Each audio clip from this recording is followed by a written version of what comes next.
안녕하세요. 그림책 작가 최숙희입니다.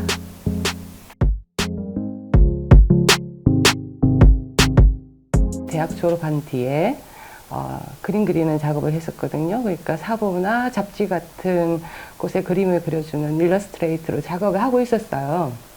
근데 어떤 우연한 기회에 그림책을 한 권 하게 됐는데 어느 날 서점에 갔더니 그 책이 책장에 딱 꽂혀 있는 거예요. 근데 보통 제가 이전에 사보나 잡지 일러스트레이터를 하면 한 달이 지나면 그 그림들은 다 폐기되거든요. 근데 그 책이 서고에 꼽혀 있는 걸 보고 그림책이 가지는 생명력은 참 길구나, 그런 거에 반해서 제가 그림책 작가가 되기로 한 것 같습니다.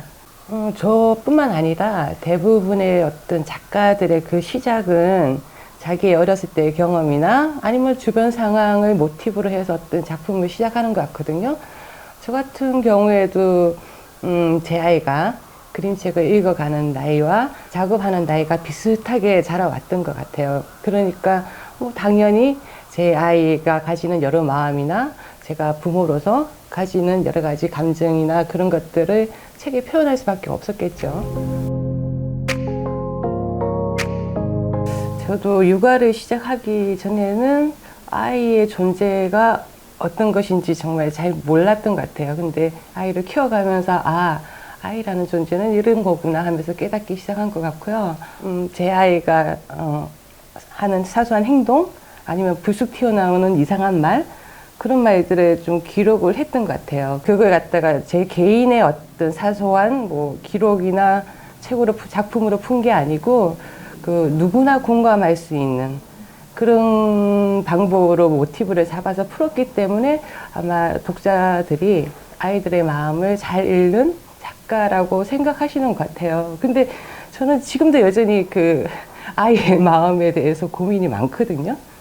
제가 예전에 좋아했던 노래 중에 혹시 하늘색 꿈이라고 아세요? 잘 모르시겠죠? 아주 오래된 노래긴 한데 그 가사 중에 아침 햇살에 빛나는 아이 눈을 보아요. 파란 가을 하늘이 그 눈 속에 있어요. 라는 그 구절이 굉장히 저는 마음에 들었거든요.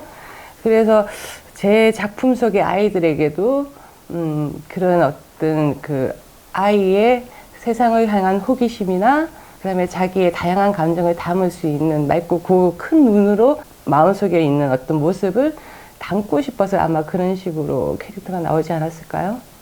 제가 이제 여러 작가들을 보거든요. 이 다른 그림책 작가들을 보면 그 작품의 그림책의 그 주인공이 그 작가들을 참 많이 닮아 있어요. 그리고 저도 마찬가지지만 대부분 약간 그런 식의 질문을 물어오시면서 제 모습에 제 책 속에 주인공의 이미지가 있다고 그냥 보자마자 그렇게 하시더라고요. 특히나 이제 괜찮아 같은 경우에는 그 책은 이제 제가 어렸을 때 굉장히 내성적이었는데 그런 어린 나에게 괜찮아 라고 말해주고 싶어서 이제 만든 책이라서 그 책 주인공은 더 그렇게 느껴지는 것 같아요. 가장 기억에 남는 작품이라고 하면 너는 기적이야, 이 책인데요. 제 아이가 17살 생일날에 딱 맞춰서 출가를 했거든요. 저도 이제 아이를 키우는 걸 이렇게 잘 키우는 사람이 아니고 굉장히 버벅대면서 힘들게 아이를 키운 사람인데 누구나 마찬가지겠지만 아주 어렸을 때 초등학교 들어가면 좀 머리가 굵어지니까 괜찮겠지? 그 다음에는 이제 초등학교 들어가면 여전히 중학교 들어가면 좀 괜찮아지려나? 그러다가 보면은 수험생은 수험생대로 쭉 어느 시기마다 갈등과 걱정이 없었을 때는 없거든요. 근데 특히나 이제 저 같은 경우에는 제 아이가 사춘기 때 완전히 마음의 문을 딱 닫고 웃지도 않고 말도 안 하고 모든 걸 그냥 스탑한 데가 있었거든요. 그때 굉장히 힘들더라고요. 그렇지만 그 또한 시간이 해결해지고 나서 이제 사춘기가 끝날 쯤 되니까 이제 저를 보고 약간 웃기를 시작했어요. 그때가 17살쯤이었는데 그때 그렇게 생각했어요. 그냥 이제는 아이에서 벗어나는 단계가 되었구나. 이 단계에 뭔가 이 아이의 지난 시간을 가지고 의미 있는 선물을 했으면 좋겠다. 그런 생각을 했었거든요. 그래서 아까 말씀드렸듯이 이제 태어났을 때부터 썼던 육아일기를 참고를 해서 우리 아이가 저한테 준 소중한 순간순간들을 이렇게 기록하면서 너는 기적이야의 한 페이지를 만들어 갔거든요. 그리고 이제 가장 첫 책 나왔을 때 제가 이제 아들 누구누구야 하면서 이제 사인을 해서 딱 줬어요. 그랬더니 이제 그 아이가 사인을 딱 보냈어요. 기적은 내가 아니라 엄마의 노력이야 라고 딱 해서 써줬어요. 그래서 그게 저한테는 더 기억에 남죠. 가장 힘들었다고 생각하는 거는 이제 모르는 척 공주와 엄마가 화났다. 그 두 작품인데요. 어쨌든 그 아이가 해준 어떤 힘든 말을 저는 마음속에 담고 있었지만, 그래서 이걸 어떻게든 뭔가 이렇게 책으로라도 풀어내야지라고 생각을 하면서 기본 컨셉과 기획은 했는데, 이걸 어떤 식으로 풀어내야 될지, 아니면 어떻게 마무리를 지어야 될지, 저 또한 그때는 엄마로서 7살밖에 안 되는 엄마였어요. 그러니까 정확하게 제대로 풀어낼 수 있는 자신이 없다 보니까 한 10년을 넘게 책상 서랍에 묻어뒀다가 한참 더 아이가 크고 저도 좀 더 엄마로서 크고 난 뒤에 이런 부분은 그때 그런 거라는 걸 좀 더 편하게 이해를 하고, 그래서 좀 더 편하게 풀어낼 수 있었던 것 같아요. 그러니까 시작부터 끝날 때까지는 10여 년의 시간이 걸린 거죠. 아이들이 이렇게 막 야단을 치고 나면 나중에 그래 잘못했지 하면 미안해 하면서 이렇게 엄마한테, 엄마가 그럼 이리 와 하면은 엄마 품에 앉아가지고 훌쩍훌쩍 울잖아요. 그러다가 좀 더 안아주면 이렇게 스르르 잠이 들죠. 그러니까 아이한테는 세상의 전체가 엄마고, 엄마 또한 아이를 세상으로부터 지켜주는 어떤 큰 존재라고 생각하는 입장에서 그 치마폭에서 나왔다고 표현한 것 같습니다. 저도 아이를 키우면서 사실은 제 감정의 기복에 따라서 아이를 야단치지는 않겠다라는 약간의 원칙은 가지고 있었지만, 화를 내다 보면은, 이런 엄마가 화를 내다 보면은 아이 입장에서는 자기를 가장 믿고 가장 지지해야 될 존재가 화를 내면은 굉장히 무섭다고 생각이 들 것 같기도 했고요. 그리고 어쨌든 화라는 게 사실은 처음부터 화를 내는 게 아니고 작은 잔소리에서 시작하다가 약간 더 언성이 높아지다가 그 다음에 더 크게 이제 소리를 지르게 되는 과정이 있잖아요. 그 과정 속에서 그 화를 내는 그 찡그리던 엄마의 얼굴과 그 다음에 그 험상궂어지는 엄마의 얼굴이 제 얼굴인데, 그거를 그림으로 표현한다는 거는 저도 두려웠어요. 그래서 그 화내는 감정에 있는 어떤 부분을 그 온몸에 나타나는 화를 그림자로 표현하게 됐죠.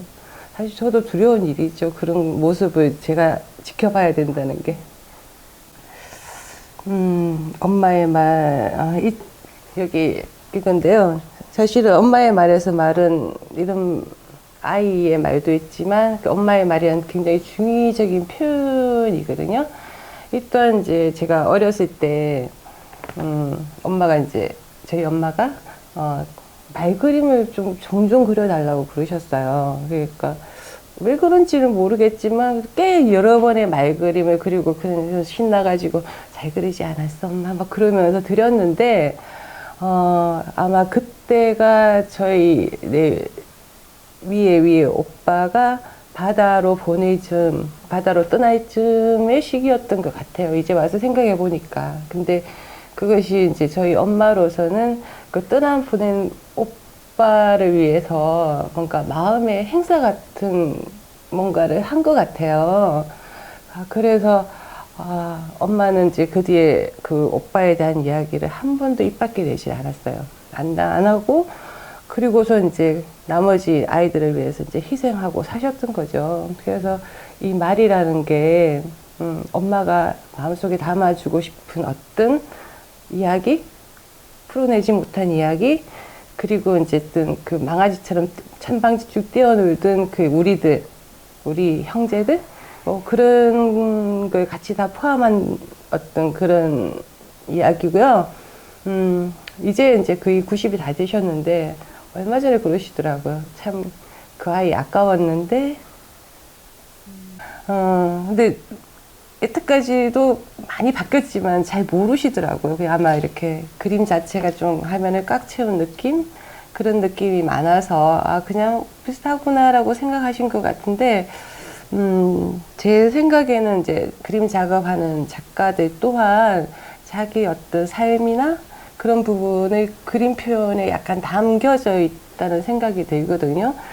그러니까 저 같은 경우에는 거의 예전에 작업을 하게 되면 거의 하루에 뭐 9 to 5 딱 예술 노동자 같은 꽉 차진 시간으로 아주 제 생활이 빡빡하게 돌아가면서 딱딱하게 되는 뭔가 이렇게 삶에 굉장히 쫓기면서 빡빡하게 살았던 것 같아요.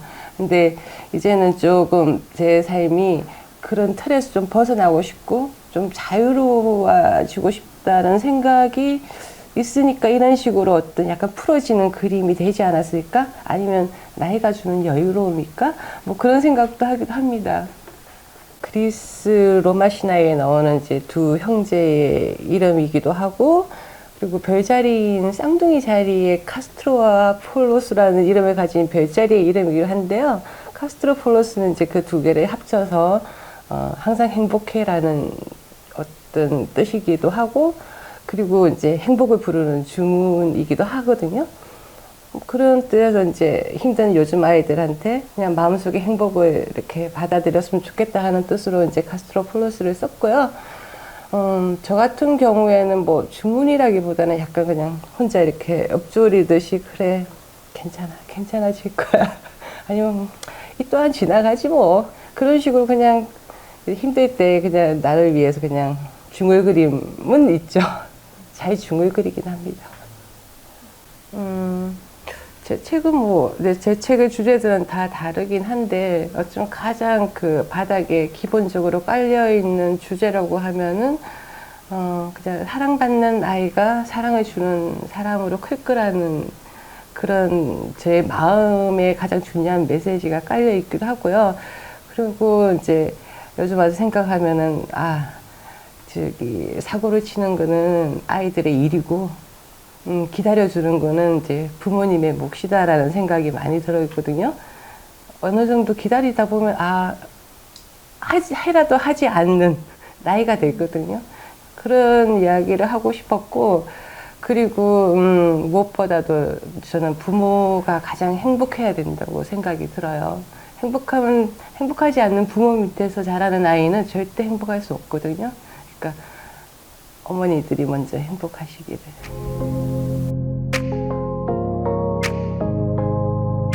구성하는 작업이 있긴 한데요.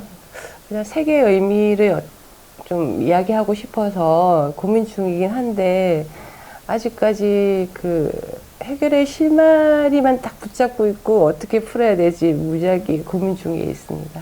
제 생각에 그림책을 읽는 나이는 되게 다양하다고 생각하거든요.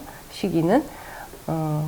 가장 먼저 읽는 거는 이제 아기였을 때 그림책을 보게 되고, 그 다음에 엄마가 되어서 이제 자기 아이한테 그 그림책을 읽어줄 때 가지는 의미가 좀 다를 것 같고, 그 다음에 이제 인생의 노년이 되어서 그 몇 페이지 안 되는 그림책에 얼마나 많은 이야기와 많은 철학이 담고 있는지를 느끼게 되는 시기가 있다고 생각을 하거든요. 당연히 이제 제가 그림책으로서 작가로서 꿈꾸는 미래라고 하면 그렇게 보여질 수 있는 그림책을 만드는 것이겠죠. 우리나라 그림책은 세계적으로 굉장한 호응을 받고 있거든요. 그리고 모든 작가들의 모든 책은 각각 나름의 어떤 생각을 가지고 만들었고, 하나하나가 저는 다 소중하다고 생각이 들어요.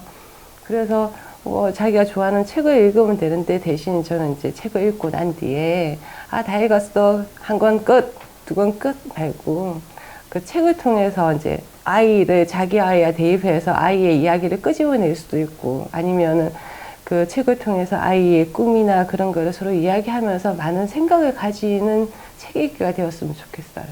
그림책을 사랑하는 동원 책꾸러기 어린이 여러분, 여러분이 책의 주인공들이에요. 세상의 사랑을 받고 자란 어린이 여러분들은 틀림없이 세상을 향해 사랑을 나누어 줄 수 있는 아름다운 사람이 될 거라고 저는 믿습니다. 그러니까 카스트로폴로스 항상 행복하세요. 감사합니다.